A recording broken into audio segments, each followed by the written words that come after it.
Hey everyone, welcome to this edition of the 220 Show. I'm Matthew Moybon.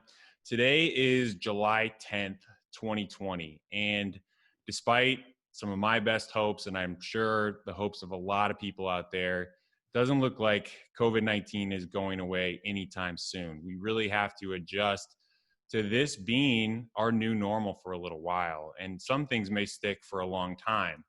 And that includes things like thinking about our career and how we navigate job searching and internships and even our education. And that's why I'm really excited about our guest today. It's Austin Belcak.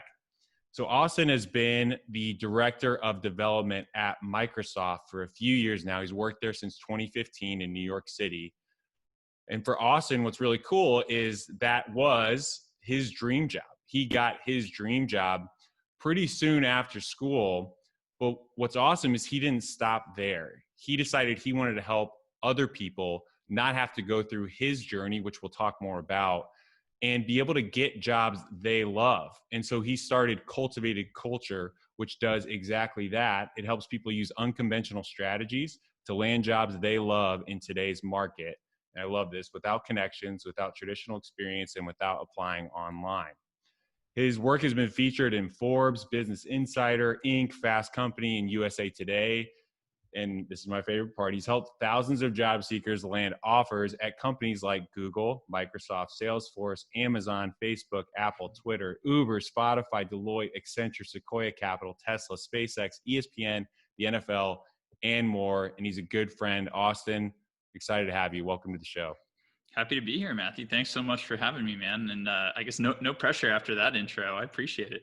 Oh no, your work speaks for itself, man. And what's fun for us is in our programs, in our courses, a lot of times our foundational content is trying to get students to think about their life in 10 years and think about it in an unrealistic way. And a big piece of that is what's their work? What is their dream job? And we encourage them to shoot for their dream job. And what's awesome is when we hear anybody who's interested in tech or sports or even science, these are the companies that they talk about. And I just wonder, I know it's been a journey, but how does it feel when you hear the names of those companies read out loud, and you know that the company that you started from scratch has helped people really get these life-changing job offers and have fulfilling work? Yeah, I mean it's amazing, man, and you guys do similar stuff, and I know like you understand the feeling of getting that email from somebody saying, hey Matthew, like you guys taught me this thing, and I went out and I took action on it, and it worked, and like here's the success I've seen.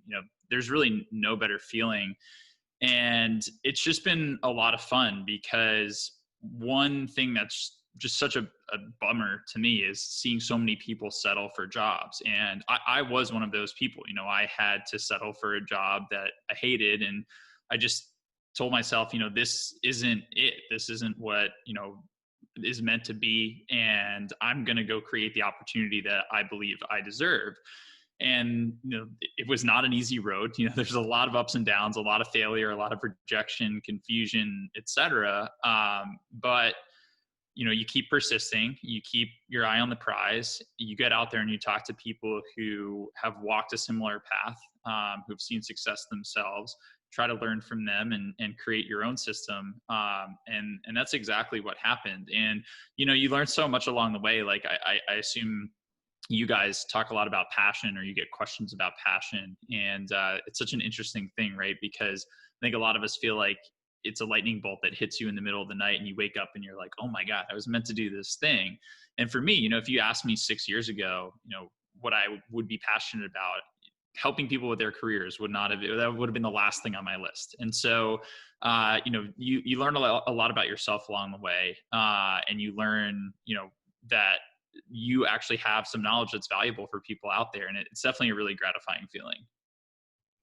I'd love to dig in a little bit more to your story, because it's such a powerful reflection of who you are and how you help people, but also it really resonates with us because it even dives into, and I'm thinking specifically about how you came out of college, and just with that uncertainty, speaks a lot to what we think is wrong with education.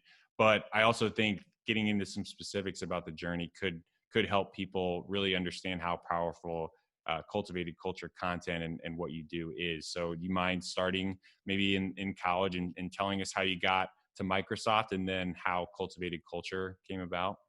Yeah, for sure. And I think, I mean, even going a little further back might be Right. helpful, starting in high school, because, even if we go back to the very beginning, the question that we're asked when we're kids, right, is, what do you want to be when you grow up?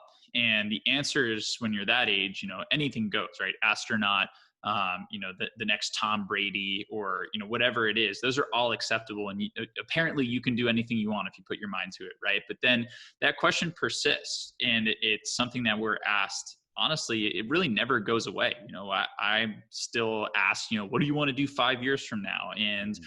that's something that's just a constant theme in our life, getting that question. And it's a very, very loaded question. There's a lot of pressure associated with it, because what happens is, as we go on in our lives, the range of acceptable answers gets much smaller, right? And more like, quote, realistic. And so all of a sudden, you were writing these fictional stories in your bedroom as a kid, or you were learning how to create like amazing pieces of art in art class at school. But then all of a sudden you're told, well, you're not going to make any money doing that.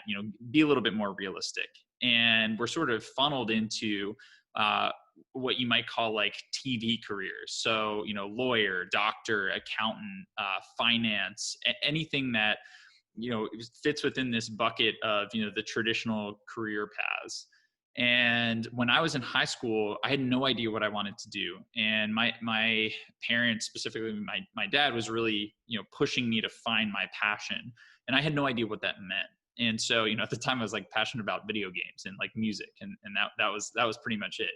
And so I took this biology course in college, or in high school rather, and I loved it.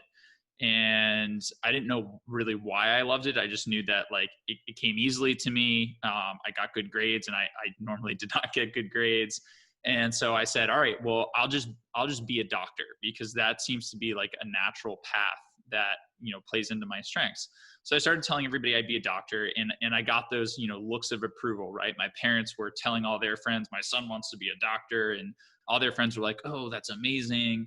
And so there was that approval, right, that I think a lot of us seek, and I got that from choosing that career. And so that's what I set my life up, at the time. That's what I was aiming towards. So in the summer, I did internships at hospitals. I took all the other AP science classes, and I went to the best school with the best pre-med program that I could feasibly get into, which was Wake Forest down in North Carolina. And so I get to Wake Forest, and now all of a sudden, I went to boarding school as well for high school. So a bit of an insular, world, so to speak. So I get to college, there's no parents, there's no check-in, there's no study hall, there's none of this stuff. But there's all these other people my age who are from all over the place, and so many different cultures and backgrounds and whatnot. And I'm like, I want to go have fun with these people. I don't want to study. So immediately, fall semester, freshman year, I failed chemistry right off the bat. And then I failed French the next semester. And I had a couple of other close calls, but, managed to scrape by with only 2 Fs in my college career. But I had a terrible GPA. Coming out of freshman year at a 1.99, not many med schools are accepting people with those kinds of grades. So I needed a different plan. And there were sort of 2 paths I could take. There was, well, go find something else, go explore, and like ask yourself these tough questions and really do some deep work, or just coast and like continue having a good time. And that was a pretty easy choice for me. I decided to just have fun for the rest of college. So my grades kind of suffered. I didn't really put in any of the work required. The internship I got junior year was just dropped in my lap by my roommate's dad, and they ended up offering me a job at the end of junior year. And I just accepted it sight unseen. I didn't look at cost of living or anything else. And my whole reason for accepting was, well, now I can do whatever I want for the rest of senior year and not have to worry about it. So I didn't apply anywhere else. I didn't go to any career fairs. I didn't interview at companies. And I actually like made fun of my friends who were studying for interviews on top of their schoolwork. Because I was like, get a load of these guys. Like, come on, what are you doing? So lo and behold, they get decent paying jobs in finance, which, as you know, can be pretty lucrative coming out of college. And I am stuck with my job that's paying me $35K a year or so, and is in Charlotte, North Carolina, where none of my friends are really. And it just ends up being the worst for so many reasons. So first, in terms of dollars, cost of living, my car payment, insurance on my car, my rent, that chewed up like 70 to 80% of my expenses. And then the other 10% was chewed up with just like buying groceries and like things to live. So I ended up racking up like $15,000 of credit card debt in the first 3 months or so. And that wasn't a great feeling.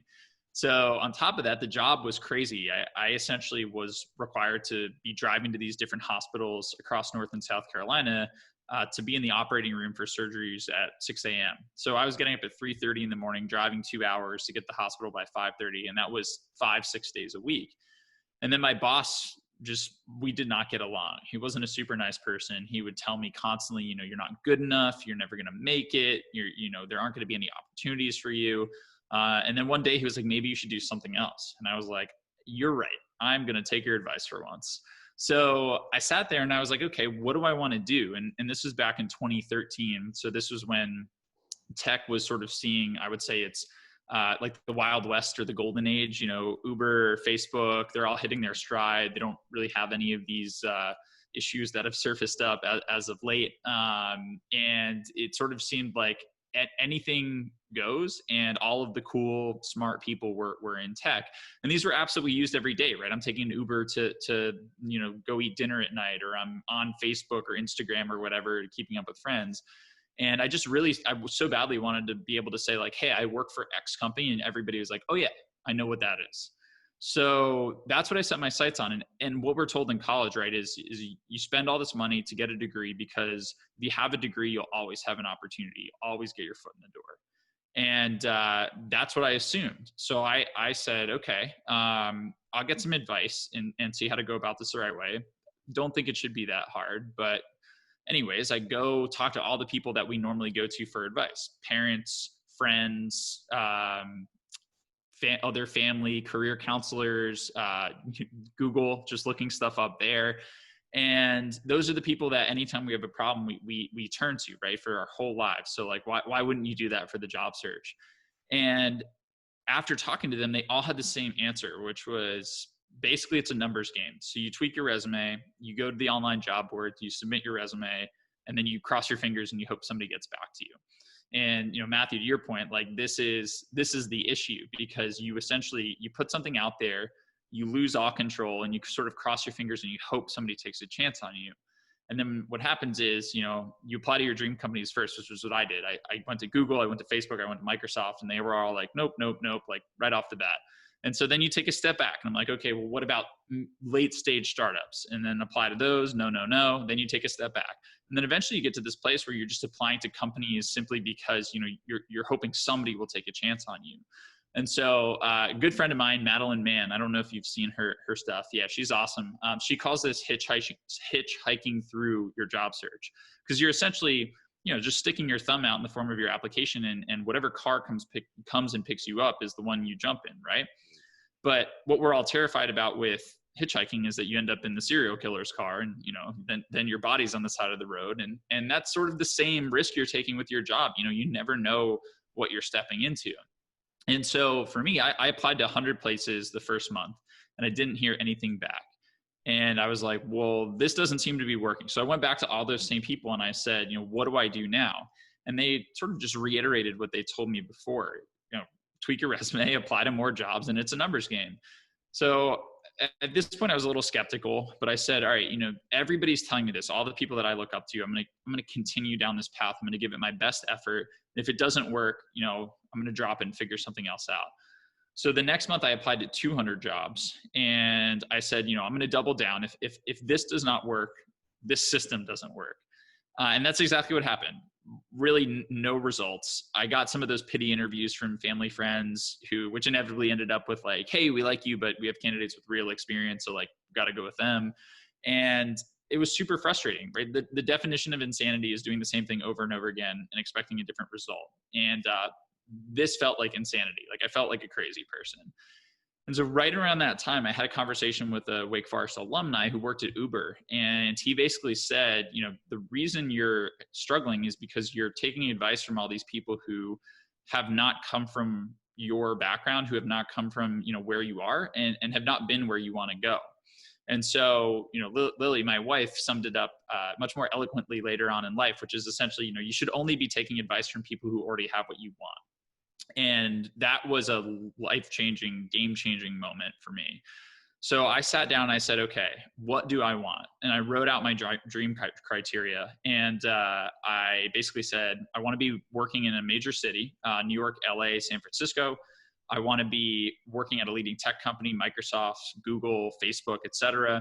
I want to be making, 6 figures a year. And I want to do it before I'm 25, because I didn't want to wait till I was like 40 for this stuff to come to fruition. So then I went on LinkedIn and I just found people who met all those criteria. And I specifically looked for people who came from a non-traditional background. So who's working at Google, who's in New York, and who got there, from a biology degree or whatever it is. And I just started sending emails to those people. And they were actually really, really receptive. I just said, hey, I found your profile. I was really impressed by this transition that you made. I imagine that couldn't have been easy. I'd love to talk to you about it.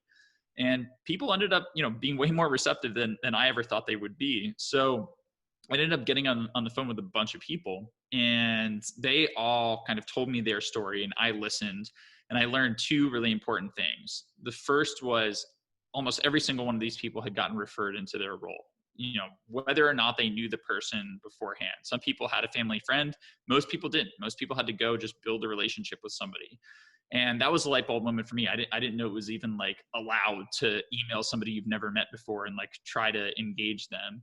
So that was one piece. And the second was a lot of them found creative ways to illustrate their value. They didn't just rely on the resume or the cover letter, which are, just 2 very poor ways to gauge somebody's capability and what they bring to the table. So they stepped outside those boxes and they found creative ways and more effective ways to illustrate their value.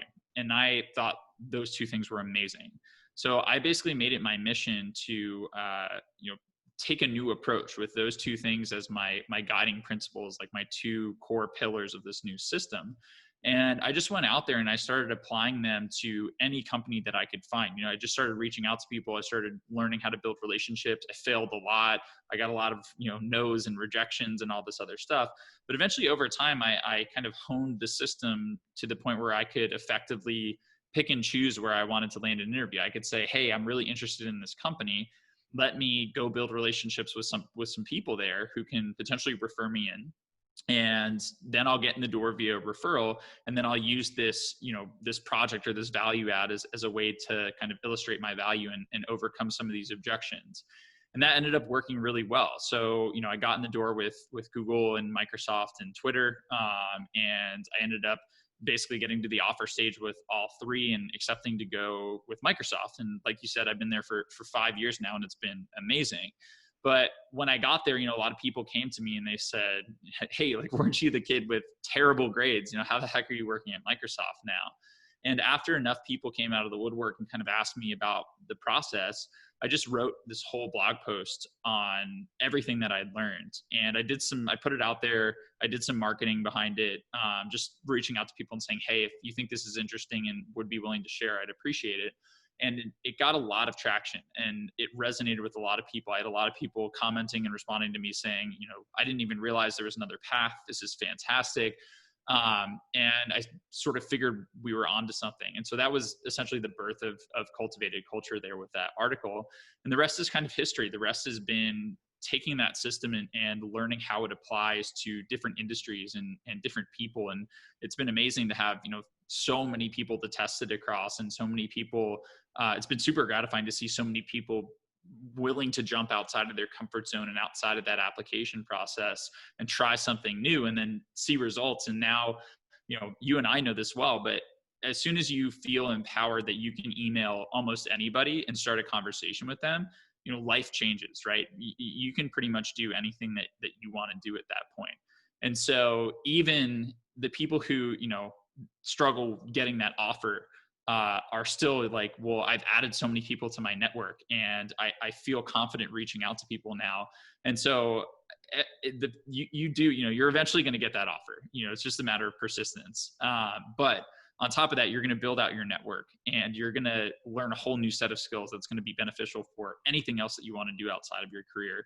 And it's just been really cool to be able to see that happen across so many people. So yeah, that essentially brings us to today. We've been doing that for 4 years. We're closing in on 350,000 people in the audience now, which is great, across LinkedIn and email and all that stuff.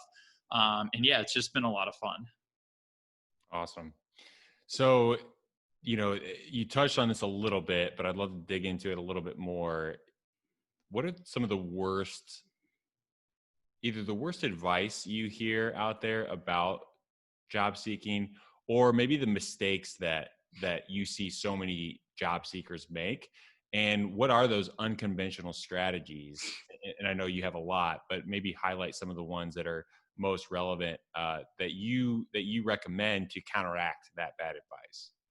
For sure. I think the biggest piece of bad advice is just pushing people to rely so heavily on online applications.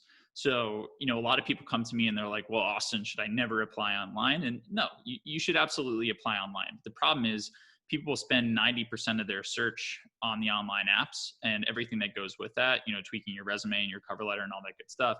And they spend 10% of their time on networking. And there's sort of a couple reasons for this. So first is that's just the system that we're taught. And that's what our career services offices usually push us toward. And that's what a lot of, the advice online pushes us towards. And something that I've seen is that a lot of, quote, career coaches or resume writers or professionals out there, they come from a recruiting background, and, their whole purview and their perspective and their experience has been with the online applications. And so that's their focus. And, we like to, we like to share what we know, and we like to, stay within our expertise. And that's what happens. But that pushes a lot of people back into the online application process. And so if you look at the data, essentially the way it breaks out is the average corporate role. If you're considering, Google, who last year they got 50,000 resumes a week, and then you have, the mom and pop shop on Main Street or whatever. If you average in between, you're looking at about 250 to 350 applications per job. And essentially what happens when you press submit, there's a piece of software called an applicant tracking system that scans your resume. So what happened was just a quick pause and some history. Back in the day, the ATS systems, applicant tracking systems, didn't exist. People would mail their application in, they'd call the company, they'd stop by the office, headhunter would call them. There's all these different ways that, like, the internet didn't really exist, right? And then the internet came about, and these companies said, well, hey, let's use this thing to source, more candidates from a wider geographic set and a wider set of experience. Now we have access to everybody. Let's bring in more people and find the best candidate.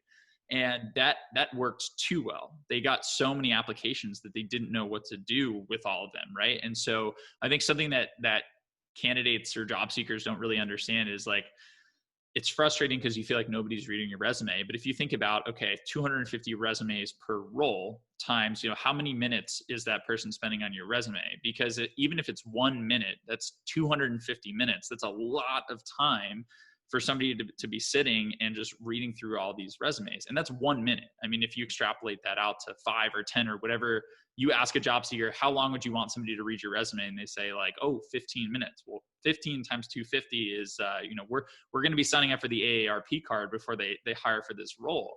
And so a lot of job seekers don't think about that. But back to, the history piece. So these companies said, okay, we need a way to automatically filter these resumes so that we focus on the good ones and we spend our time on the good ones. So they created these pieces of software, or third parties saw the need for that, and they created a piece of software, and companies adopted them. And so essentially what these pieces of software do, the applicant tracking system, they scan your resume and they look for specific keywords, specific skills, specific experience, specific education, and just other criteria that the recruiters and the employers set. And so the problem with that is, one, they don't really share what they're looking for, because if they did, everybody could game the system, and you can't blame them for that. but also the technology tends to be a little bit outdated.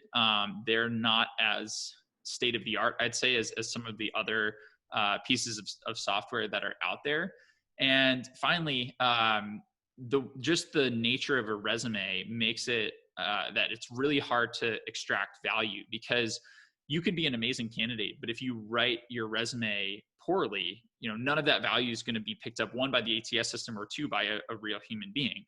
And the issue there, the language that we use on resumes, we don't use anywhere else, right? And so I sort of liken it to, the issue being that the candidate doesn't know how to convey their value accurately in this weird resume language. But on top of that, a hiring manager doesn't necessarily know how to extract that value out either, because hiring managers are doing their job. Their job isn't to read resumes. And so the problem is, it's almost like if you were at a bar, maybe pre-COVID in let's say, Chicago, and you have two different people from two different countries, and their second language is English, and they're having a conversation. There's just bound to be, some hiccups and some stuff lost in translation, simply because of the nature of that setup. It's the same type of thing here with resumes and the people reading them. And so the problem with the applicant tracking system is it just wipes out more or less, if you get into the details, some of them rank resumes, some of them don't. Some of them have different ways of allowing you to filter through resumes. At the end of the day, if your resume isn't optimized for the applicant tracking system, you're not going to be at the top of the pile, and you're probably going to get lost in the fray. So because of that, going back to the numbers, 250 to 350 people apply. Only about 2% get in the door.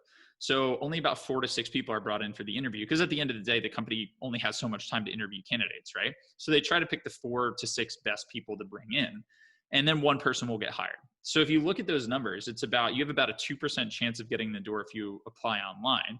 And most of that is due to those applicant tracking systems. So when everybody is pushing you to the online apps, that tends to be a bit of an issue, right? Because there's a super low success rate. And so the problem's sort of perpetuated by the fact that, a lot of these people who have been, quote, experts traditionally, who are writing stuff on Google and whatnot, they push this narrative that optimizing your resume will help you get more jobs. And on the surface, that's absolutely true. If you optimize your resume better than other people, you have a better chance of getting in the door. But at the end of the day, you're still playing in that pool of the 2%. So you could optimize your resume, but your max, your max percent chances is that 2%. Maybe it's a little bit higher in some cases, or if you just have a really, really specific skill set that matches up to really specific roles. But we're optimizing for a very low chance of success. So the problem here is that because everybody pushes job seekers to the online apps, that's what job seekers use. So the data shows that 75% of people use online applications as their number one way to go after new opportunities. So 75% of people are taking this process or going into this process that has a 2% chance of success. So if we look at, if that's the case, where does the success come from then, right? 2% can't be the best channel. So the best channel turns out to be referrals. And I think we all know that inherently, right? When we look for a job, we say, hey, let me go talk to my friend and see if they can get me in the door. And so that tends to be true. Companies love referrals, and referrals make up the most conservative estimate I've seen is around 40% of hires. The least conservative estimate I've seen is around 80 to 90% of hires. And so if we compare that, 2% chance of getting in the door versus 80 to 90%, that's kind of a no-brainer. But only 7% of applicants are referrals. So you're essentially looking at, the vast majority of people, 75% of people where all the competition is vying for that 2% chance, whereas only 7% of people are vying for that 80 to 90% chance, or 40 to 80%, depending on what you look at. And so once you break that down, you sort of understand that, well, my time is much better spent on trying to get a referral. And time and again, that's the case. I look at a lot of data with the people that I coach. I love, on Reddit, these people will share like a workflow of their job search and their success rates. And you always see, if you get the chance to sit down with somebody face to face, even like this on a video, your chances of getting in the door are so much higher. So that's the first mistake, is spending so much time applying online. The problem is, the alternative, nobody's really talking about it or teaching it. If you're not going to apply online, you need to build relationships, but how do you do that? So I was giving a workshop at Duke pre-COVID, and I asked everybody in the room, all the students, raise your hand if you've heard of the term networking. Like every hand went up. And then I said, okay, well, let's imagine a scenario where, we have Matthew here, and he's the hiring manager at a company. Do you feel confident that you know the steps to take to get in touch with Matthew and build a relationship with him? And not a single hand went up. And I think that's the issue, right? Like we're told by everybody, even the recruiters and career services, you got to network, but nobody tells us how to network. And that I think is the biggest issue. So for me, I had no idea how to network, and I'm also a fairly introverted person. So it was a big step for me to start sending cold emails. But after seeing some of that data and after talking to some of these people, I just realized that was what needed to happen. And so I just made it my mission to kind of go through the process, trial and error, and figure out, how relationships were built. I took courses on psychology. I read books on relationship building and the psychology of relationships and all this stuff. And I just did as much work as I could to understand, what's going on behind the scenes when a relationship is built. And that's really the crux of this process. And so I'd say for job seekers, the worst thing you can do is spend the majority of your time applying online, especially today, because, those numbers that I all shared were pre-COVID. So now we've had, I think, are we up to 60 million people who are now just, the first thing they're doing is updating their resume and flooding the job market with that. And so there's just 60 million more people now who are, your competition. But people are still going for referrals, but people still aren't tapping into this type of system. And so if you are willing to have the courage to step outside of your comfort zone and sort of take a leap of faith into a new system, that tends to play really, really well. And I think you'll probably see much better and much faster results. So how have you seen COVID-19 affect your community and now a very large community, right? And you've got, I'm sure, a mix of people that have already taken your advice and gotten their dream jobs, but I'm sure there's a lot that are still just, really excited about your advice, but haven't necessarily gotten to get that dream job quite yet, or maybe they had it and they got let go because of COVID. So has the advice that you just gave and that you normally give, has that had to adapt, or is it still the same? How has COVID affected what you recommend to job seekers, or has it? Yeah. So definitely affected the way that you approach things. And I think that the biggest thing is the first step in the process, which is, it's always getting clarity on where you want to go next. But in this case, our options are a bit more limited, right? So, there are certain markets that just simply aren't hiring right now. And if you want to get a job, you have to go to, where the opportunity is. So there's some great tools out there. Candor.co has a great dashboard. I don't know if you've seen it, but if you go to their site, candor.co, they have a hiring freezes dashboard. And if you click into it, they essentially have, they're crowdsourcing who's hiring, who's not at the moment. And they're essentially, you can type in a company and you'll get all of the results, and you can see which specific departments and job titles and all that, what their status is. And then they actually have an industry breakout below that. So that's really helpful to just understand who's hiring in most cases. And, it's sort of the obvious players, the technology space, the internet space, all that is still humming along. Whereas, hospitality or travel, not so much. And, but that's the biggest place to start. And then on top of that, I would say that relationship building has really gone virtual and digital now. LinkedIn, where I spend a lot of my time, the activity has gone up like crazy. There's so many more people on the platform getting involved simply because you're not able to have that coffee. You're not able to, just catch up. You go to that happy hour, that industry event or whatever it is. And so understanding how relationship building applies to the online space has been a big deal. And a lot of it comes down, and I personally think it's actually easier to build relationships online first than in person. There's a lot less pressure. There's a lot more time to kind of make your moves. And there's many, many more chances for you to get on somebody's radar outside of just saying like, hey, I want to meet you for coffee because I want a job, which is one of the worst ways to go about networking. And so we can talk about some of these strategies if you want, but it's really been like the shift has been, instead of getting somebody in person or whatever, it's more so, hey, what's the best angle for us to connect with them virtually and kind of build them up and build that relationship? And then, how do we leverage that relationship into the referral? And so that part of the process is still pretty similar. But then on top of that, the biggest thing now is just the skill building. I think before people would say, I don't have time to take that course, or I'm putting off, building that skill or reading that book or whatever it is. And now is really the time where, maybe you no longer have a commute, or maybe, you had an internship, but you don't anymore. And so this is a really, really good opportunity for you to say, okay, what are my skill gaps? And if it's helpful, you can do the same thing I did, just reach out to a bunch of people in your target industry and not ask for a job, but instead say, hey, what are some of the most important skills that you had to pick up when you were starting, or, what courses or projects did you take or start?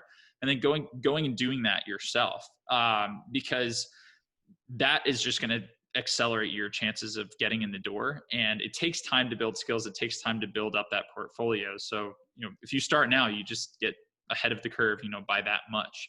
And so I would say that those are the two biggest things that I'm having people focus on, shifting relationships more to the virtual side, and then focusing on shoring up those skill gaps. If you don't have that hour-long commute anymore, that half-hour commute, can you dedicate 30 minutes to taking that course or that project or whatever it is?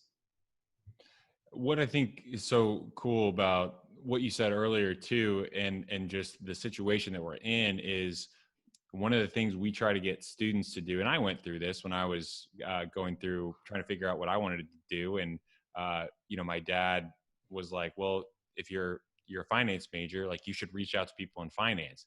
And I was so nervous. I still remember being at the computer, writing my email to he was a good family friend of my uncle's in Chicago. And I think I spent 4 hours on this like 3 or 4 line email, and I remember sweating, thinking about hitting send, and then just how much better I felt after that, how transformational that interaction was, where he actually broke down for me the different areas of finance and what they mean and what the jobs are like, what the career paths are like, and what I should go into. I was getting none of that at college at all, but I got to do that, and he was willing to take time out of his very busy day to like have me at his office, take me out to lunch, which was awesome. And even though some of that stuff is off limits right now with COVID, we talked before we started recording about, a lot of people don't have their commute anymore, which means they actually have more time and are probably more willing to have conversations than they would normally, right, when they're busy on their commute and they have to deal with all these in-person meetings. And we start talking about the water cooler talk. So they do have more space. And when you are able to connect with people in the right way and just be a normal human being and authentically connect with those people, you can have amazing conversations and get inside information that most people aren't willing to get, because they're just not willing to take that step where they say, it's really uncomfortable and I'm not willing to face the rejection. So I'm not going to send that email, or I'm not going to reach out on LinkedIn, when actually there's very few people that take that step and do it like you talked about. So I think that's a really important point. For sure. So one of the things that I think is really important about and really unique about the advice that you give, and it's something that I think a lot of our younger students could really take advantage of. Even if they're, college and their internship got disrupted, which is a lot of what happened to a lot of people. But even high school, they had their something lined up, even if it was like their sport, which was their main thing, right? They can't practice in person. So they could maybe go work at a local grocery store or something, but that doesn't necessarily fit the bill for if they're saying, I really want my experience to be impressive and stand out for my future school or my future job. And the value validation projects that you talk about, I think, are such a cool opportunity for students to take advantage of, whether it's a specific company or a specific college, or like you talked about, a specific skill set. Mhm. Could you share some examples of the value validation project? And you alluded to it in your story a little bit, but I think one of the things we've really tried to get students to do is think about, it doesn't have to be in all these these structures that people think it has to be in, right? A formal job where I get hired, or a sport that's organized by a school. There's so many more opportunities, especially now, to do something unconventional. So could you talk a little bit about that? Yeah, absolutely. And I think to tee it up, the biggest thing to understand is, the reason companies hire at the end of the day is because they just want to bring in the candidate who is going to drive the most value for them, right? So it's sort of like any investment. You have your initial investment, and you look for an ROI, right? So if you buy a stock, you hope that the stock goes up, and then you sell it, and the difference is the money you make. So for companies, same type of thing. If they hire an employee, they're investing the salary, and the return on their investment is the incremental value that employee drives. And typically, given what a company does, the return is going to be much, much higher than what they're paying the employee. So if we think about it from that lens, all we need to do is find a way to show that we're the most valuable person. And we actually have an advantage with the current system, even though it may not seem like it on the surface. But the fact that the system relies so heavily on these outdated documents, resume, cover letter, that are genuinely just a bad way to understand somebody's value and capability, that actually puts us at an advantage if we're willing to step outside of that box. And so, when I was, when I was younger, I mean, did you play soccer when you were a kid? I Yeah. did. Yep. Did you play like travel at all? Yes. So same here. And, end of the summer, early fall, you'd go try out for the team, right? And like, you and I didn't show up with a piece of paper that's like, hey, Nat scored 6 goals last year and he can kick the ball like 60 yards. Like, you went and played, and the coach was like, yeah, you're good enough, or, better luck next year, whatever it is. And that's a great way to approach the job search. If you can just find a way to show your skills, show your value, you're going to win out. And given the fact that everybody else is doing the same thing, that actually you don't have to do too much more to stand out. And one of the quotes I really like by one of my friends on LinkedIn, her name's Sarah Johnston. She says, in a lot of cases, different is better than better. So when everybody's trying to be better than each other within the confines of a resume or a cover letter, it's really hard to notice those incremental differences. Whereas if you just take a different approach, that can almost be viewed as better because it's different. So that's where the value validation project comes into play. And I guess one final thing I'll say is I push all the people that I work with to view qualification as a bit of an equation. So if we think about, go back to the algebra days, we have X, and there are many ways to solve for X. So the way that I like to break it down is essentially just assigning values to what the hiring manager has in mind and what each of the qualifications are worth. So if I'm a hiring manager and I'm hiring for a marketing role, let's say, and let's say I want a candidate who has 10 points of value. Well, a degree in marketing may be worth 3 points of value to that person simply because it's a known quantity, right? If I see a degree in marketing on your resume, I know that you took courses in marketing, you spent time studying, you had to get grades, you were tested on your knowledge and your ability. And so that's familiar to me. So I can assign 3 points to that. But that doesn't mean that a marketing degree is your only way in the door. If you can find a different way to illustrate 3 points worth of value, you've essentially been able to substitute out for that marketing degree. And so that's really where the value validation project comes into play. So I call it a VVP for short, but so VVPs are essentially some sort of deliverable that you put together that illustrates your value, but also shows that what the company is looking for and why they're hiring for the role. So Sales 101, the first thing you learn on the first day is that if you want to be successful, you have to make your pitch about the other person. And this is really where resumes fail, but also most job seekers fail in general. Resumes, cover letters, even in interviews, it's a lot of me. Hey, I'm an account manager. I have this many years of experience. I've worked on these projects. I've done these things. Do you want to hire me? And you're essentially leaving 50% of the pitch on the table because you're not telling the person why your experience matters for the role that they're hiring for. And you're essentially leaving it up to them to connect the dots. So the very first thing you have to do, whether you put together a VVP or not, the very first, you get clear on where you want to go in your job search. You make a list of target companies. The very next step is to just research the heck out of those companies. And so what I like to do is listen to earnings calls. And so you can just type in the company name and investor relations, and it should pop up for anybody listening. That's only for publicly traded companies. Seekingalpha.com is another really good one that has news, but also has an analysis section where financial analysts are coming in and giving their opinion on what's going on with the company. I love surveying the company's customers. And so if the company you want to work for has, if they're a B2C company, or even if they're B2B and you can kind of find a way to get in touch with some prospects, that's a great way to go look at things. Doing a competitive analysis, seeing what their competitors are doing versus what they're doing and identifying any gaps or opportunities.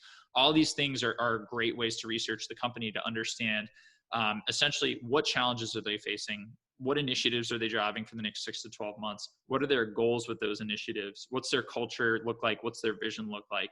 And once you have an understanding of that, now we can complete the extra 50% of the process. Because I can say, I don't just show up and say, hey, I'm a student and I interned at this company and we worked on this project that drove this result, period.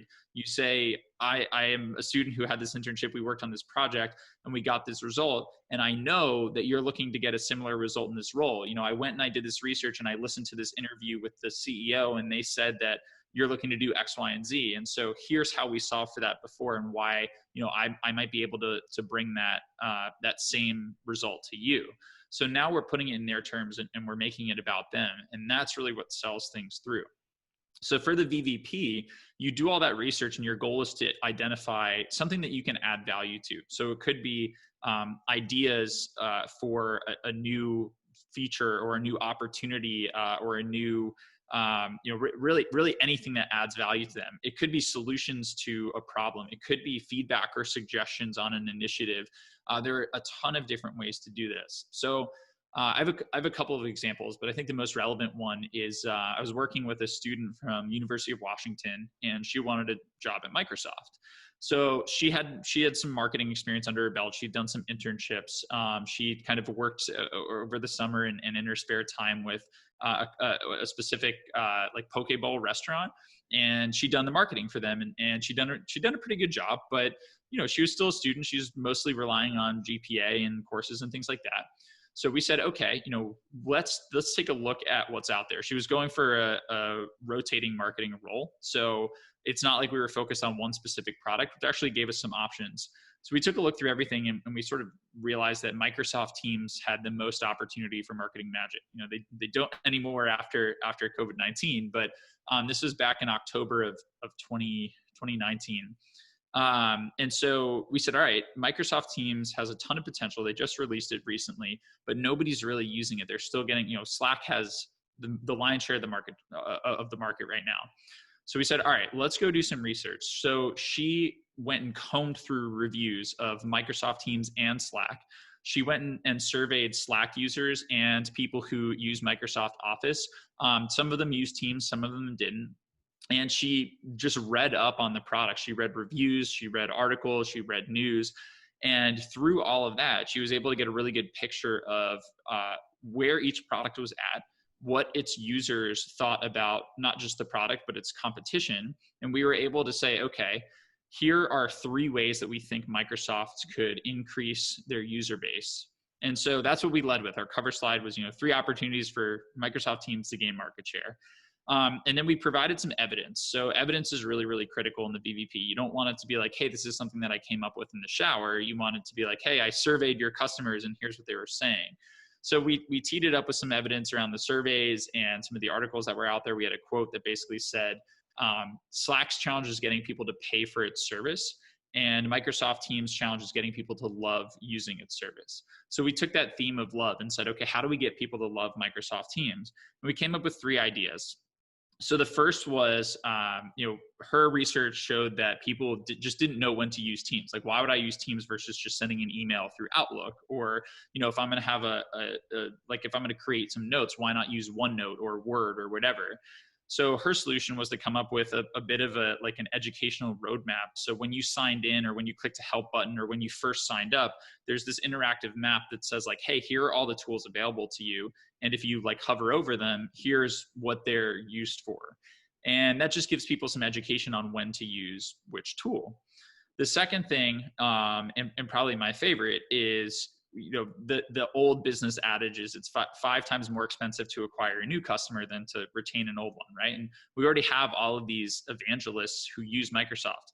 There are 155 million Microsoft Office users at the time we put this together. So they're all using Office. They have access to Teams. It's free. It's included with their subscription, but they're not using it. So why is that? So we said, well, what if there was a way that we can push those people towards Microsoft Teams when it's beneficial to them? So for me, one of the things that is like the bane of my existence is when I put together a sales deck and then it's more than like 20 megabytes and I can't email it. And I'm like, how the heck do I get this to other people? So we said, well, what if Teams and PowerPoint, what if PowerPoint was smart enough to say, hey, I'm bigger than 20 megabytes. Here's a little pop-up, click here to send me through Teams. So then maybe I send the deck to you through Teams, Matthew, and you type back to me on Teams and you say, thanks so much, got it. I was looking at slide 10 and this may be an issue. And then I'm like, oh, you're right, blah, blah, blah. Now we're having a conversation on Teams. Like, we're using the platform, but we started because it was beneficial for me to use the platform to send the deck. So we're not shoving the product down people's throats, but we're placing it in front of them in a way that, is beneficial for them to use. So we dropped that in there. And then the last piece was just that the mobile app it just got panned on the App Store. Like, so many terrible reviews and so many people saying like, don't waste your time, keep using Slack, blah, blah, blah. So we dug into those reviews and we sort of got a little bit of an understanding, but we basically gave them a framework for essentially what a user experience flow would look like. Let's go talk to some of these customers. Let's understand exactly where the app is breaking. Is this an education issue, or is this truly the application failing? So on and so forth. We just did that in one slide. And then we provided some evidence as to why the mobile app was important. There's so much data showing that mobile is where things are going. Internet traffic is heavily on mobile now. That's the vast majority. And so it's really important to have a great mobile experience. So we summed all that up in like 8 slides. And that was really it. And I just did a lot more explaining than what was necessarily in the deck. And that's sort of the point. We want to give a little bit of a teaser, but we want people to say, hey, this looks really interesting. I want to learn more about what this person put together. Let's bring them in, or let me have a conversation with them. So she sent that off to a bunch of people at Microsoft that we had kind of been working to build relationships with. And long story short, she gets in, she interviews, she gets the offer. But she stood out from everybody else because they're relying on their resume, they're relying on their cover letter, et cetera, et cetera. And she shows up and says, hey, look, you're hiring this person to help you increase the market share of Teams. That's what a marketer does. And so here's a deck with ideas on exactly how to do that. This is what I would do if you hired me. And that's just so much easier to understand. And that just appears to be so much more valuable than like trying to decipher the buzzwords on somebody's resume. And that's why it's so effective. So what it really comes down to in summary is, do your research, identify opportunities, ideas, gaps, issues, and then leverage your background as support and showcase some ideas. So basically say, hey, I have a bit of a background in this, and here are some ideas, and here's the evidence, that supports those ideas, and lead with that. You still need a great resume, you still need a cover letter, but if you do the extra effort to put together the VVP, that's as close to a silver bullet as I've found in the job search. It's such a simple concept that it's funny how it gets lost in all of the technical aspects of like, is my resume good enough? Like, are my interview skills, like, am I going to say the perfect thing? Can I find that the perfect person to reach out to at the company, when really, like, I think everyone knows it inherently, but we forget about it because we get distracted by all that stuff. But really it is like, companies hire because they're looking for someone who can add value. And you add value by solving problems, right? Or making things better, or increasing revenue. And if people could just understand that first, like you talk about, then everything else makes sense, right? It's everything else is just process, right? So, okay, I need to figure out what are the company's problems, what are their issues, how could I potentially help them do that, and then present it in a way that shows the value you could add if they hired you full time. So I absolutely love that. Yeah. And I would say for the people whose internships have been canceled or whatever, I would try to make the case to your parents that, like, yes, you could go get a job. I mean, I worked at Staples when I was in college, and I worked at the equivalent of like Whole Foods down south called Fresh Market. What I would try to do is just make the case to your parents of like, hey, I was supposed to be at this internship. And obviously, like, the gap in experience between what I was going to do and working at Staples is going to be very different. Like, pitch your parents, say, hey, I have this project that I want to put together. And I heard about it from this random guy, Austin, on this interview with Matthew, but I think it's kind of cool.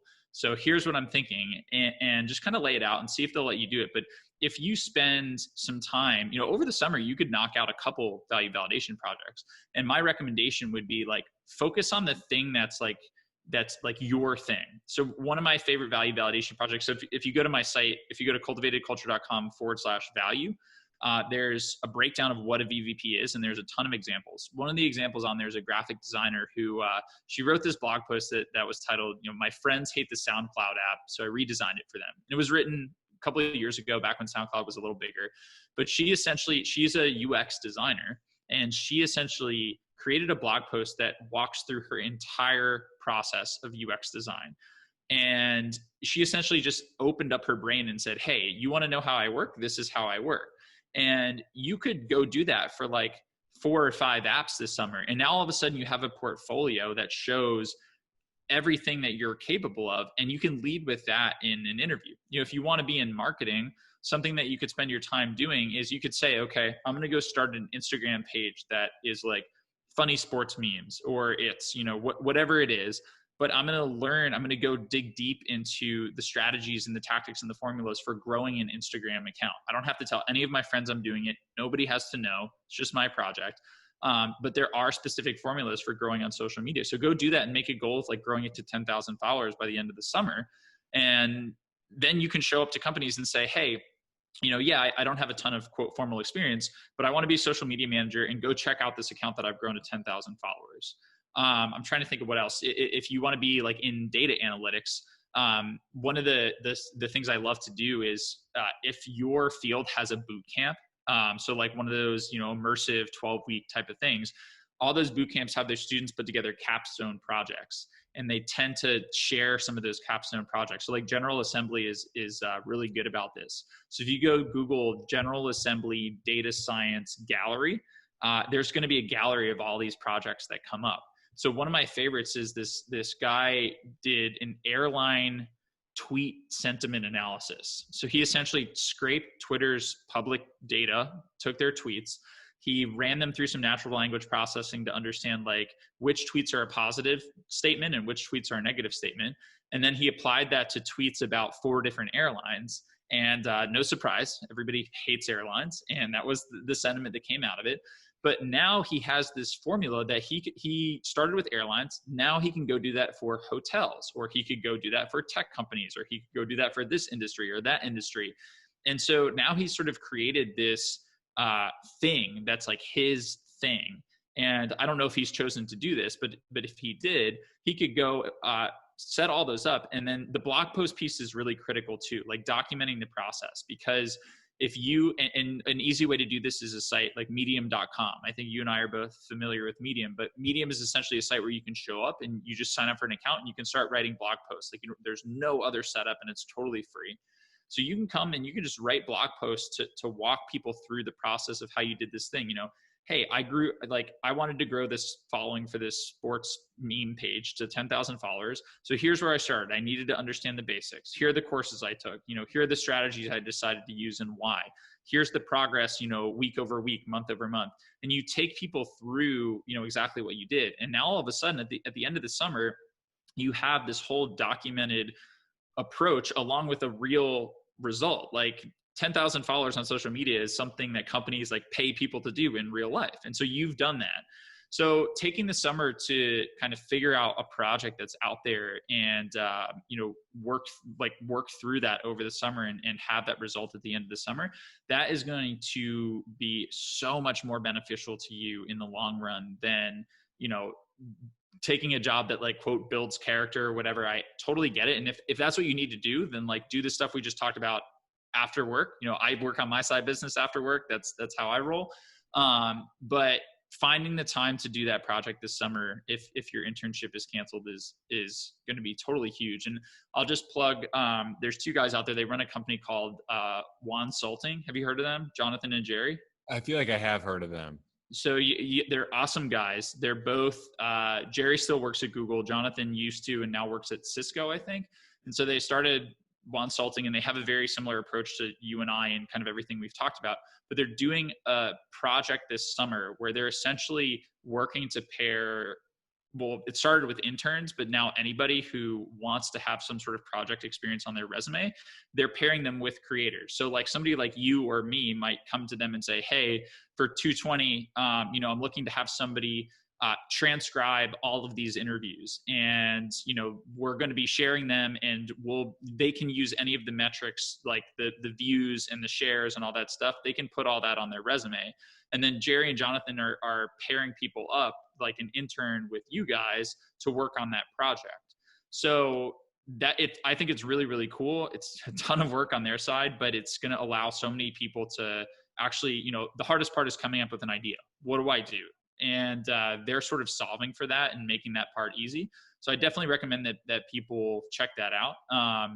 And it's WONSULTING, consulting.com is where you can find them. Awesome. You mentioned a lot of great resources. I'll put links to all of them below the video so people can check those out. I wanted to talk, to kind of wrap up here, but talk about some of your free tools and resources that you have, because they're amazing. And I really haven't seen anything like them. A lot of people say, go do this, or make sure your resume bullets meet this criteria, but you've developed these really cool tools and they're totally free. So I would love to just spend a little time, if you wouldn't mind, just talking about those, and we'll definitely link to those too so people can check them out. Yeah, I mean, no, I appreciate you bringing them up. So, I mean, the most relevant one to what we've been talking about is MailScoop. So mailscoop.io. We mentioned reaching out to people and emailing them. Well, you have to have their email address to do that, right? So with MailScoop, you can just plug in somebody's first and last name and a link to their company. So it could be, Austin Belcak and then cultivatedculture.com, and it'll spit out their email address. Sometimes it guesses, and there's, if you read down on the page, it'll tell you how to verify. But totally free. You can run as many scans as you want. And then the other three we have are all resume based. And kind of my goal here was to just help people expedite the process of optimizing their resume, because to your point, we get caught up in the minutia. Job seekers think that they're not landing interviews because they're using size 12 font instead of 11, or they're using this template versus that template, or it's one page versus two. And at the end of the day, there's some really basic rules that if you follow them, you'll be fine. And then you can spend that 10% on the online apps and the 90% networking. So the three tools we have, they're all in the Resi family, I call it. So resibuild.io is our resume builder. There's a bunch of ATS approved and recruiter approved templates, and you can just go in and dump all your information, and it spits out a PDF, or there's a bunch of other formats you can pull out. Then resibullet.io, I guess, is the next best one you use in tandem. So ResiBullet lets you copy a bullet from your resume and paste it in there. And we essentially have an ideal resume bullet formula. So the problem is most people summarize with their resume bullets. They don't sell their experience, and they get stuck because if I say, responsible for managing social media campaigns to meet business objectives, what does that mean? Actually, because, maybe my business objectives are, running social media campaigns that generate $5 million a year for my company. And maybe somebody else runs them and they generate 500 million. Those are two very different people, but there's no way to know from a bullet that just summarizes the action that you took. We always say, don't put a bullet on there that anybody with that same job or internship could put on there and approve, because it's not going to stand out at all. So sorry. Yeah. want to if say there are I think 10 it's if so there are big. 10 resumes with people all saying the same thing, how do you differentiate, right? And so ResiBullet will kind of push you to add some measurable metrics, add some value, and use some compelling language. The example I always say is, if you have two like portfolio managers, and one of them says, hey, my portfolio really grew last year, and the other one says, hey, my portfolio skyrocketed last year. I always say, which one grew more, A or B? And people inevitably say B. And we don't know, there's no numbers, but it's just because the guy used the word skyrocketed versus grew. And that's kind of the power of language. So ResiBullet will help you with that and help you pick some good words. But essentially, if you run most of your bullets through that and then put them on the resume, your resume will be in good shape. And then the last tool is resimatch.io, which essentially allows you to upload your resume on one side, upload the job description on the other, and it will scan it and it'll give you a score, and then it'll give you a ton of feedback on what keywords you should be using, best practices for your resume to make sure you check all those boxes, and you just give yourself a better chance. And so the idea is, you go create a resume, you use ResiBullet to have good bullets, you have your template, you put it in ResiMatch, you scan it against your job description, you get your score up, and you apply. And that's like super quick, super efficient. And then you say, okay, now for that role, who can help me get hired? Let me go build a relationship with them. Great. Yeah. Well, those are awesome. We'll definitely link to all those. So people should definitely check them out again. Totally free. I wanted to close with a funny story that I emailed you about, but that we both are huge fans of Ramit Sethi, and his personal finance stuff is amazing. And he's grown it into stuff about, creating your own business online and entrepreneurship and personal finance and a bunch of other stuff. And I was on Instagram looking at one of his posts, and I saw your picture come up as a cultivated culture, as an example of what people going through this super premier program should aspire to do. So I just was curious if you could talk a little bit about how that ended up there, and if you used Ramit's tools to be able to be featured on there, how that opportunity came about. Yeah, so this is something that I learned about early on several years ago. And this guy, do you know Brian Harris at all over at Yes. Growth? Yeah, so Brian calls it the poster boy formula. And I kind of learned it from him. And essentially, one of the best relationship building tools, one of the best way to get on people's radar is to send them a note and let them know how their advice has helped you. And so that's what I started doing. And I've done this across the board with so many people, Ariana Huffington, Neil Patel, and Eric Sue, with Remit and all these other people. I'll basically just take the results that I've gotten, and I've followed their material. So at some point, their stuff has been helpful to me. I haven't always signed up for their courses or anything like that, but I'll send them an email and just say, hey, your material helped me get results and success. And it is crazy how effective it is in terms of getting a response. And so that's actually turned into one of the relationship building tools that I recommend for job seekers is, if you're talking to somebody, asking them for actionable advice, typically what I recommend is ask something that they can answer in 10 seconds, and try to make it an A or B option. So hey Matthew, I'm looking to get a job in investment banking. Would you recommend that I go get this certification or that I read this book? And based on your experience, you can say, oh, read that book 100%. And that's easy. Now I go read the book, and then I email you back and I say, Matthew, thank you so much for that recommendation. I read the book, and this one topic, changed the game for me. It changed my outlook. And here's what's come out of that. What should I do next? And now all of a sudden you're in this cycle of ask for advice, report back, and then ask for more advice. And that's going to build a relationship with that person.